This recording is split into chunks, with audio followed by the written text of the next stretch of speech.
পরীক্ষার প্রিপারেশন নেওয়া সব শেষ, কিন্তু সকালে শুনি যে প্রবেশপত্র নাকি আর পাবো না। 3 দিন থেকে আমি যোগাযোগ করি, তার কোনো কথাবার্তা বলে না, ফোন রিসিভ করে না। পরে বিভিন্নভাবে বিভিন্নকে ধরে তাদের কাছে যোগাযোগ করার চেষ্টা করি, হয় না।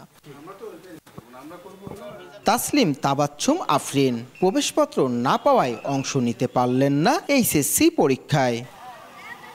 শুধু আফরিন নয়, একই অবস্থা লালমনিরহাটের কালীগঞ্জের সূর্যমুখী টেকনিক্যাল অ্যান্ড বিএম কলেজের 16 শিক্ষার্থীর। প্রবেশপত্র না পাওয়ায় বিষয়টি বারবার জানালেও শিক্ষক ও কলেজ কর্তৃপক্ষ কোনো উদ্যোগ নেয়নি বলে অভিযোগ ভুক্তভোগীদের। কলেজটিতে গিয়ে দেখা যায় তালা।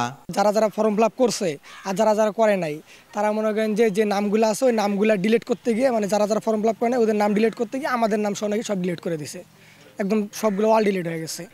এই জন্য আমরা ফর্ম অ্যাডমিট পাইনি এখনো। এখন আমাদের 1 বছরের তো সময় লস হয়ে গেল পুরো, আমরা যেহেতু পরীক্ষাটা দিতে পারলামই না। ফোন দিলাম, স্যার বলতেছে তোমাদের পরীক্ষা হবে না, তোমাদের 1 বছর গ্যাপ। পরে স্যারক করলাম কী কারণে, আমরা তো ওই যে ফর্ম ফিলারে বলে কি বলে যারা ফর্ম ফিল আপ করেনি ওদের আউট ডিলিট করতে যায় পুরা শিক্ষার্থীর মানে আউট ডিলিট করে ফেলছি।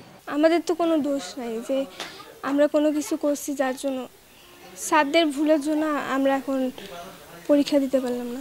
উপজেলা নির্বাহী কর্মকর্তা বলেন, এ বিষয়ে কিছুই জানেন না তিনি। ডিটেইল কিছু জানি না আসলে, আমাকে তো কেউ অভিযোগ করে নাই, কোনো টিচার বা কোনো অভিভাবক আমার কাছে কোনো কিছু বলে নাই, বা লিখিতভাবে আমি কোনো কিছু পাইনি। কলেজটির 32 শিক্ষার্থীর মধ্যে এবার পরীক্ষায় অংশ নিচ্ছেন 16 শিক্ষার্থী। জেআই সমাপ্ত, সময় সংবাদ, লালমনিরহাট।